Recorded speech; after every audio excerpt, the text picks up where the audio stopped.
Om Hari Om Shri Gurubhyo Namah Hari Om Om Amriteshwarye Namah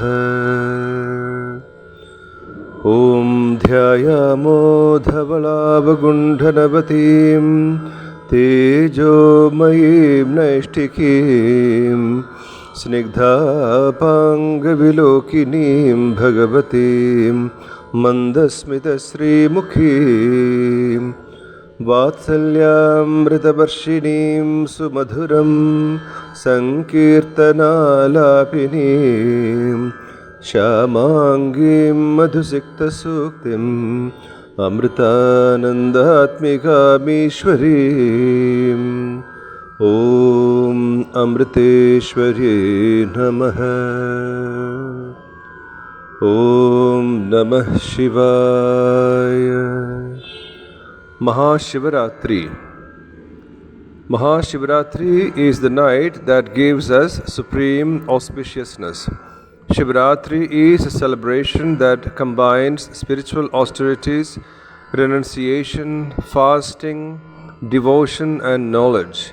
By worshipping Lord Shiva, Mahadeva, through all of these, we attain supreme auspiciousness. This means becoming one with that supreme God. Lord Shiva is known as the destroyer or the god of final dissolution. If something has a beginning, it must have an end too. And if there is a beginning, there is an end, definitely there will be preservation in the middle. Creation, preservation and dissolution can never exist independently. For the flower to bloom, the bud must die. For the fruit to form, the flower has to fall away. Hence, creation, preservation and dissolution are but three aspects of the same thing. In the same way, Brahma, the Srishtikarta, Vishnu and Maheshwara are but three different faces of the same one Paramatman. The wondrous leelas and stories of Lord Shiva's greatness are endless. He is deeply absorbed in meditation, dhyana.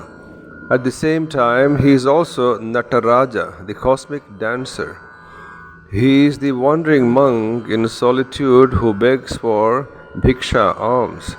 At the same time, he is the father of the entire universe, as well as Ardhanarishvara, the composite form of male and female split down in the middle.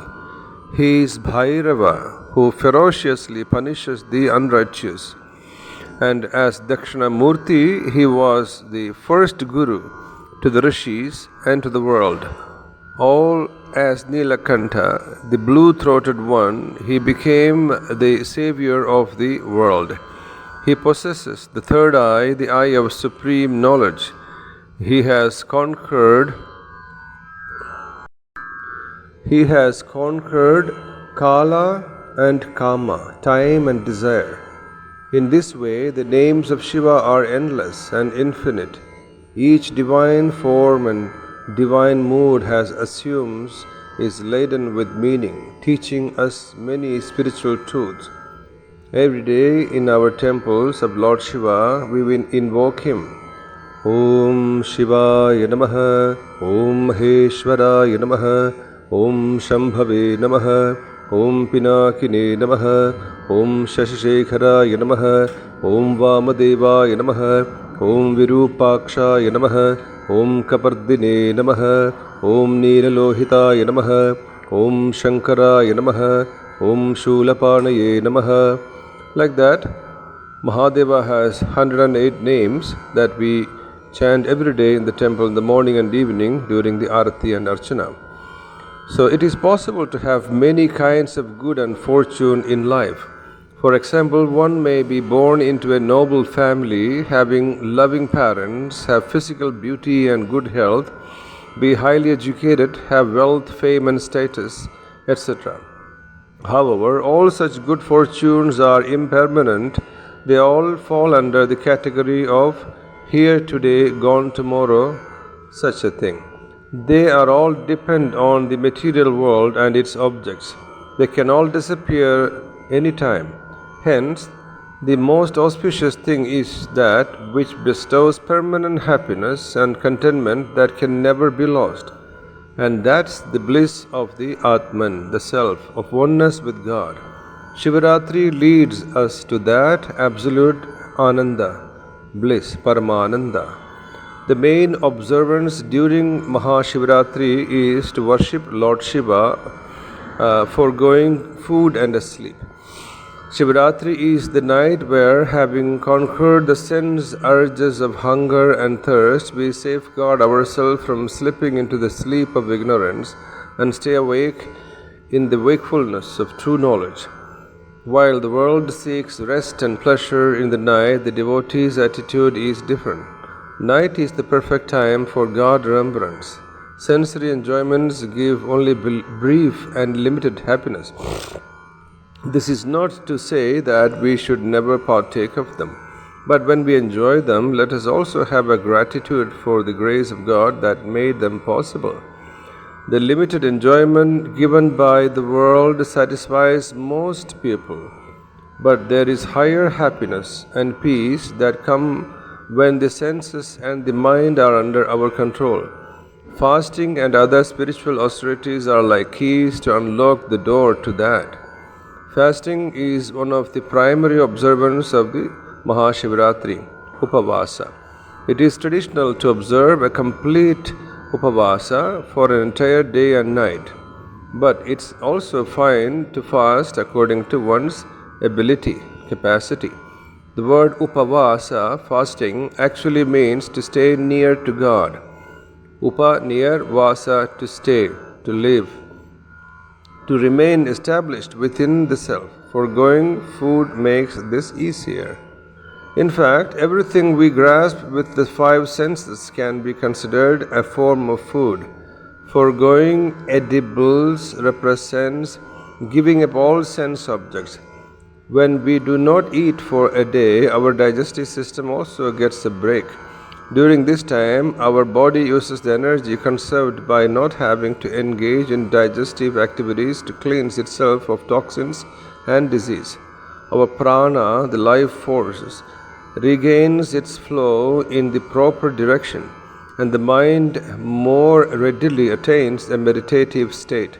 If we forego sleep in this way, during the night we will remain wakeful. Moreover, our meditation will also become one-pointed.